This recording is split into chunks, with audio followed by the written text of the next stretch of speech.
What's the story, Morning Glory? What's the word, hummingbird? Thank you so much for clicking on my channel and for joining me for this review of The Real Housewives of New Jersey, Season 12, Episode 8, Fury, Forest to Fury. So we start off with Jennifer and Margaret. They decide to meet for lunch and just talk it all out, put everything out on the table, and just deal with their issues head on. So Jennifer starts off by saying that Margaret exposed a secret that Jennifer and Bill wanted to protect their children from. Okay, first of all, I think to make Margaret feel even more guilty, she brings up her children. But I don't think it had anything to do with her children. I think that Jennifer was just embarrassed that the secret came out because she's always hyping up her husband as being this perfect man who's a provider, makes a lot of money, takes care of her, allows her to live this luxurious lifestyle. Her marriage is so perfect. So that's why she didn't want anyone to know. She didn't want that bubble of illusion to be burst. It had nothing to do with, oh, we were trying to protect our children, because people knew about the affair. So, because it was said that everyone on the show knew about it, it just wasn't talked about on camera. So I just think that she just was upset that this illusion that she created about how wonderful her marriage was no longer there. Jennifer says that she was hurt and devastated, and starts crying. I feel like she was trying to cry. It didn't seem like, because sometimes, the tears will come when you don't want them to, because you don't want to show emotion, or you don't want to show that you're that affected by something. But to me, it was like she was scrunching up her face and really trying to make those tears come out, just so that Margaret could feel even more guilty, by her doing what she did. Jennifer says, "You really kicked me in the gut, Marge." Margaret says, "If I knew that you never spoke of it to your family, do you think I would have said anything?" So Margaret, in turn, feels really bad about exposing this affair so publicly, like the way she did. She says, "I thought you were of the mindset of don't care what people think." And then Jennifer says, "I was that kind of person where I didn't care what people thought. But, dealing with this on a public platform like this, it's really hard." So Jennifer feels bad because she says, "I've kept quiet about this for 10 years, and all of a sudden, I'm talking about it because it was exposed." So she's got this thing about how, I guess she made a promise to her husband that she was going to forgive, and then she wasn't going to bring it up anymore, and they were just going to move past it. But now, because of Margaret bringing it up, she feels like she has to address it now. So she's like, has this conflict within her about, talking about the affair when she hadn't talked about it for so long. And I'm like, girl, you didn't do anything wrong. You can talk about this affair anytime you want to talk about it. You were the victim of all of this. So whatever you promised Nabil 10 years ago, bump all that. If it's time to talk about it, it's time to talk about it. And don't worry about, oh, but I've kept quiet, and, how is he going to take it that I haven't said anything for 10 years and now I'm talking about it again? Bump all of that, because I'm pretty sure that when this happened, there was a lot of things that were not discussed because y'all were just trying to keep up this united front and keep things pushing. So Jennifer hints at that this may cause them to get a divorce. Once again, I felt like she was really trying to lay on the guilt super duper thick for Margaret. I'm like, why would you get a divorce now? You've accepted it. Y'all have been together for the past 10 years. Y'all have had additional children. Y'all are like, why all of a sudden now would you be like, okay, even though this happened 10 years ago and we never really talked about it, but now because I'm thinking about it again, I want a divorce. That just doesn't make any sense. I don't think that her and Bill plan on getting a divorce over this particular issue. If they do get a divorce, if they're talking about divorce, it's got nothing to do with this particular issue. So Jennifer says that she's more hurt by Nabil not standing up for her than she is about the infidelity. At first, when she said that, I was really confused. But then when I thought about it, I was like, okay, that kind of makes sense. The affair happened. He said it was an accident. It was a mistake. He wasn't going to do it again. Whatever. Maybe the woman came on too strong to him. Maybe she can kind of rationalize it. Jennifer can kind of rationalize it in her mind that, oh, maybe the woman was really coming on hard and strong on my husband and he couldn't resist or whatever. But the fact that she was about to come to blows with Melissa and, probably could have had every bone in her body broken, her husband just standing there watching this happen to his wife, I think that was more of a sign of him not caring, him not giving a damn about her. And that was way more painful than him, having this affair. Margaret says in her confessional that infidelity doesn't break up a marriage, but infidelity doesn't break up a marriage because the marriage is already broken by the time the infidelity happens. And then she's specifically referring to her own marriage, that when she stepped out on Jan, there were already issues in their marriage. So it wasn't like they have this perfect marriage and then she cheated on him. They were already having issues. The marriage was already showing signs of cracks in it. And then I thought about that too. Like, does that really make any sense? Could you have a perfect marriage and then an affair can ruin that perfect marriage? Or is it always that there was always something wrong before the affair happened? Kind of like what came first, the chicken or the egg kind of thing. And so I thought about it long and hard. And I feel like and I came to the conclusion that I do agree with Margaret. If there is an affair, I think there was already something wrong in the marriage. It doesn't mean that the victim spouse was at fault in any way, because if someone is like, let's say like, you have the perfect wife who cooks and cleans and does everything for you, just the perfect wife, right? And you still feel this need to cheat. So does this mean that your marriage was already broken and that's why you stepped out? Or, did you step out on a perfect marriage? I feel like if you ever feel the need to do something that would hurt your spouse once they found out about it, your marriage is already broken. And the cheating party or the guilty party is the one that's breaking the marriage. Because you should never ever do anything that if your spouse found out about it, it would really hurt them. It would break them. So if you're in that mindset of, yeah, I'm going to go ahead and do this, even though like if they ever found out about it, it's just going to really tear them apart, but I'm still going to go ahead and do this, then there's something wrong with you. And the marriage is broken because there's a broken spouse. So moving on from that, let me get off my soapbox. Okay.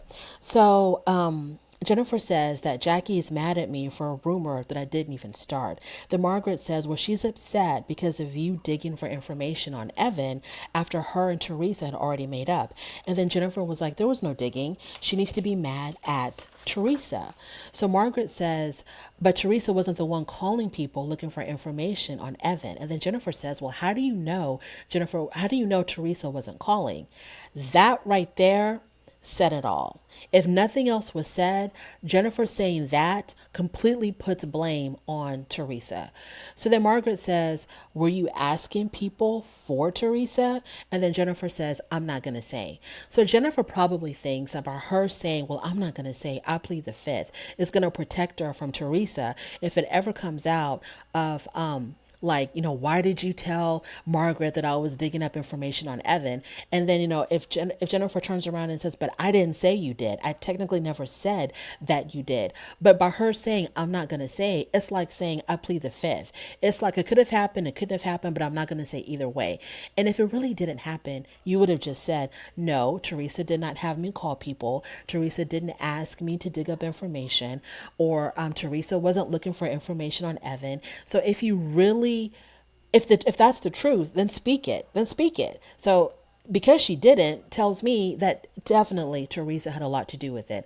So, which is like her making up with Jackie was completely fake, because the whole entire time that she was making good with Jackie, she was really trying to dig up information on her husband and using Jennifer to do so. So they talk about Louis and the rumors about him being abusive to his past girlfriends. It seemed like Jennifer was kind of dismissive about that. They talk about how Louis acted at the barbecue, the way he was talking down to Theresa, practically shouting at Theresa.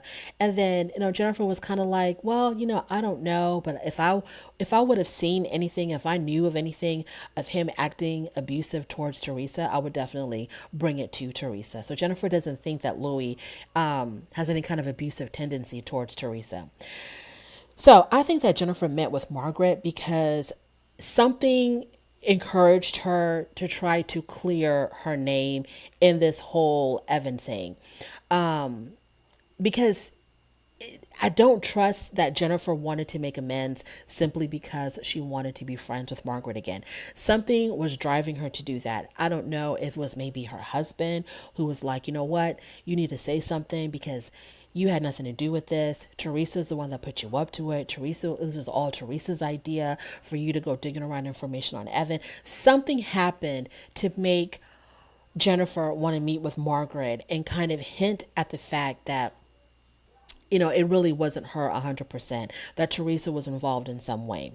Moving on to Dolores. So Dolores and Frank Sr., they're out shopping because she wants to get something for her mom. Her surgery did go well, and I think she's about to come home. So then they talk about David. Frank says that he sees David all the time and that, he talks about Dolores all the time. And when Frank said that, you can tell that, Dolores was kind of happy about that David was, asking about her and talking about her. And Frank says that, he's always talking about how beautiful you are and how much fun you are. And I'm thinking to myself, okay, so why doesn't he talk to her? I mean, even talking to her about her mother, who was in a life or death situation. You don't have to call her up and just shoot the breeze, but definitely communicate with her about her own mother. But he wouldn't even do that. But then you tell her ex-husband how beautiful you think she is and how wonderful you think she is, but you can't even give her an update on her own mom. So Frank says in his confessional that even though he may not say it, David is really hurt about the breakup with Dolores. Moving on to Jackie. So Jackie, she's talking to her husband and letting her husband know that the eating disorder facility had contacted her. And after going through all of her records and all of her medical tests, they decided that the best form of treatment was for her to get inpatient care. And Jackie was like, hell to the no, I'm not doing that because I have kids, so on and so forth. So she absolutely did not want to do the inpatient care. She opted for something where the therapist, I think, comes to her home.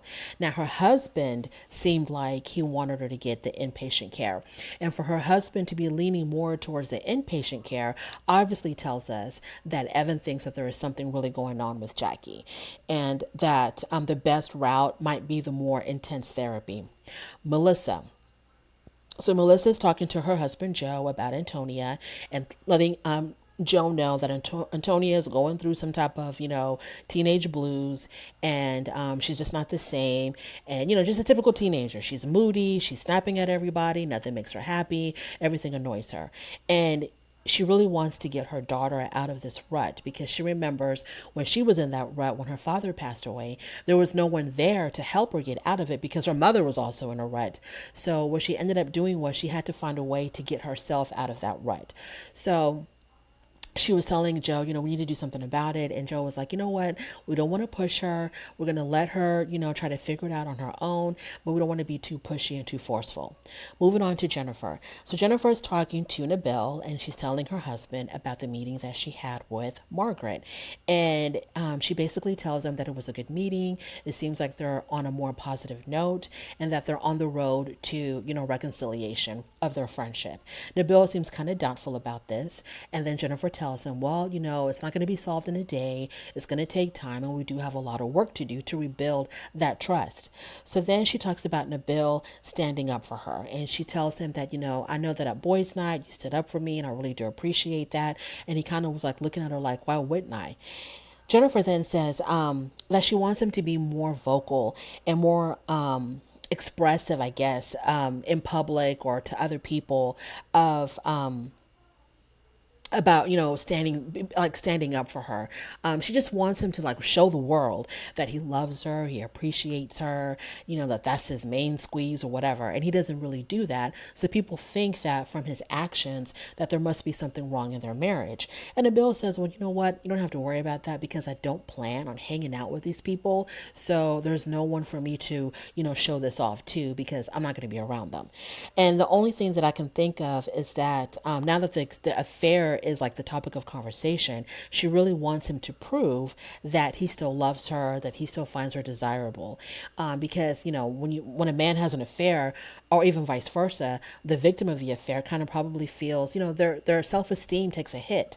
So she says that she gave him a pass with the affair. So she just wants him, I think, this is my personal opinion, she just wants him to show how much he values her as a wife.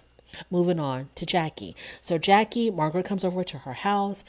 Jackie tells her about her eating disorder and how she's seeking help for it. And Margaret says in her confessional that she had noticed a significant change in Jackie regarding her eating and her weight, etc. But she wasn't going to say anything about it because the last time she tried to say something about her eating disorder, Jackie damn near bit her head off. So then Jackie tells Margaret that she's going to choose the outpatient therapy. Then they talk about Margaret's meeting with Jennifer. Jennifer says that Margaret said that Jennifer told her she really needs friends right now and she wants to make amends with everybody. Jackie kind of dismisses that because she says, you know what she did to my husband was really, really bad, and Evan is really hurt about that. So I guess it's going to take Jackie time to warm up to Jennifer.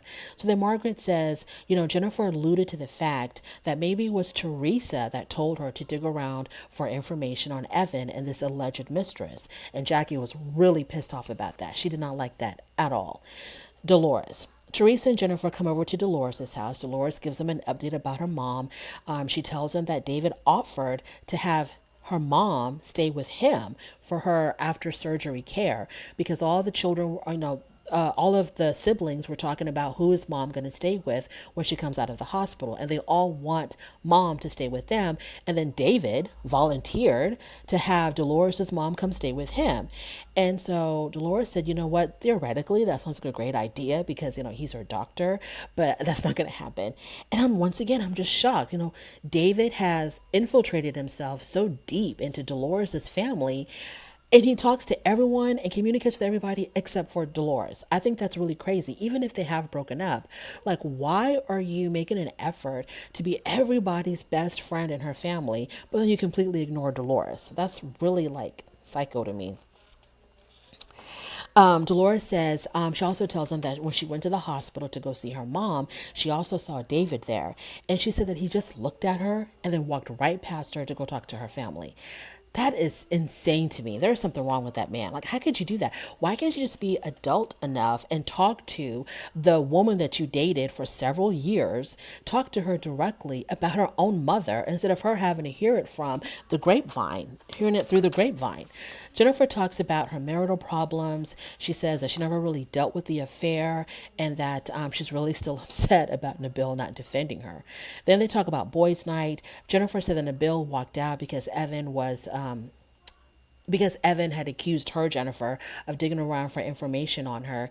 And so he ended up leaving he ended up leaving the dinner. So Dolores says, well, Jennifer, you're known to be a digger of information. And I like how Dolores does not mince her words, and she's really direct about it, and she's going to tell it to you just the way it is.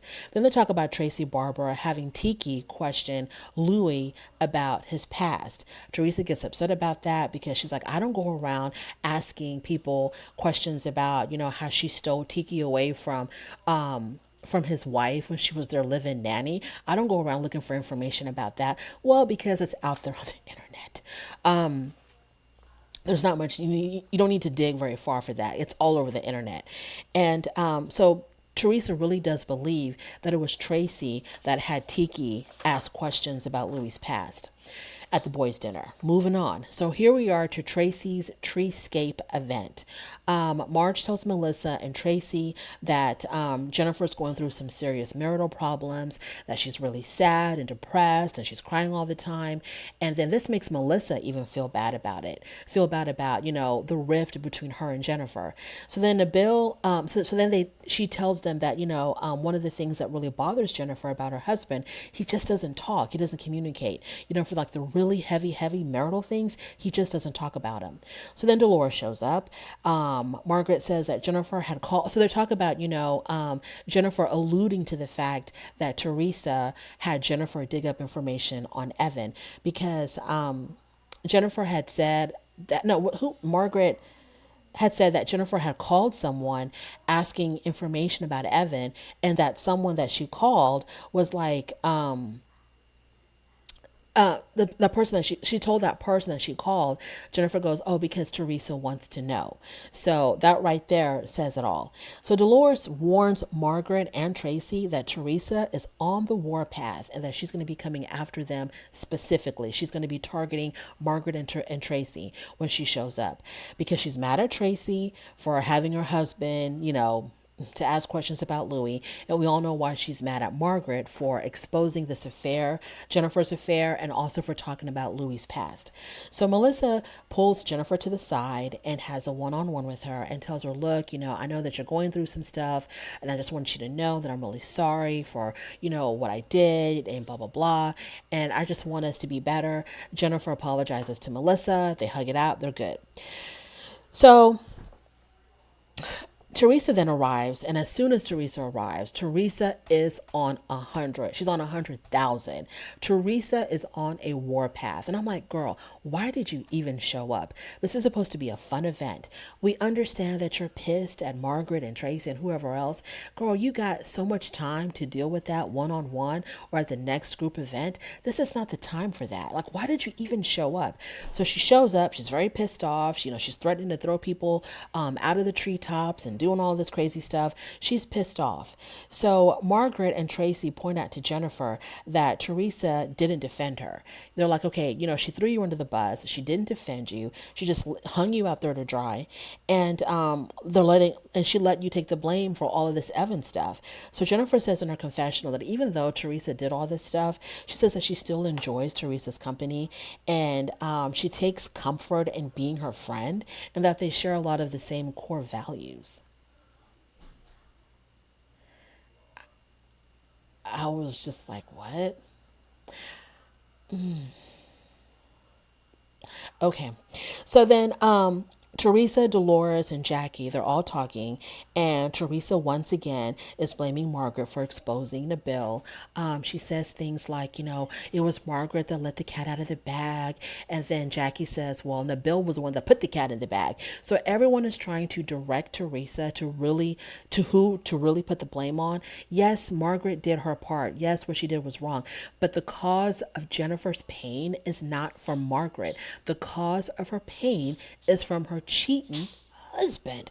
Like, why doesn't Theresa understand that? And then also, and this has been talked about a lot on the show, Theresa being mad at Margaret for exposing the affair when she herself was going around at Evan's birthday party talking about him having an affair on Jackie, going around from person to person to person. Have you heard about Evan cheating? Did you hear the rumor about Evan cheating? Like, Theresa, what makes you any better? You did wrong as well.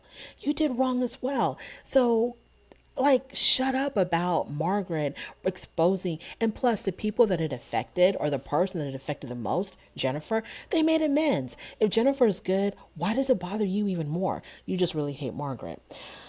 So Margaret tells Theresa that she says, Theresa, I can hear you talking about me. You need to be quiet because I need to direct Jennifer, because now it's Jennifer's turn to do whatever they got to do up there in the trees, and Margaret has to direct Jennifer.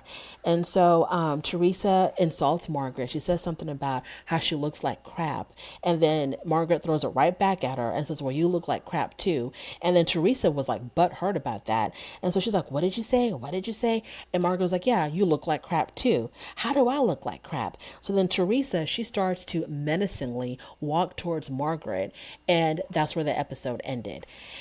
Theresa's a hot mess. What makes me so angry about Theresa, and this happened last season and the season before, is that she's never on the side of common sense. It's like she'll hate someone or she'll have an issue with someone, and then she just throws common sense completely out the window. And it's like, if you don't like Margaret because she's talking about Louis all the time and she's, digging around information for Louis, fine. Then make that your focal point. But for you to talk about, well, Margaret exposed.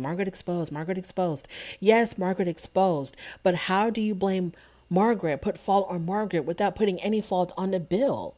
And if you feel like, okay, I'm not going to talk about the affair because Nabil and Jennifer, they worked it out, as husband and wife, they worked it out. So I'm not going to, drag Nabil. Well, then Jennifer and Margaret worked it out. So why are you still dragging Margaret? Like, get over it, Theresa. It's really frustrating. And this was the same thing when she was really good friends with Danielle Straub, either last season or the season before. She was real chummy with Danielle Straub, and Danielle Straub was 100% in the wrong, but Theresa could never see it. And it was just so frustrating that she never sides on the side of common sense. Like standing up for your brother, that doesn't make any sense to her. When your friend is like insulting your flesh and blood brother, your only living relative, you don't do anything about it. It makes perfect sense to have Jennifer call your brother completely out of his name in front of everybody. Like, why can't you ever see common sense? Anyways, that is my review. If you made it this far, thank you so much. I really do appreciate it. Don't forget to rate the video, leave a comment, and most definitely subscribe. And I will definitely talk to you later.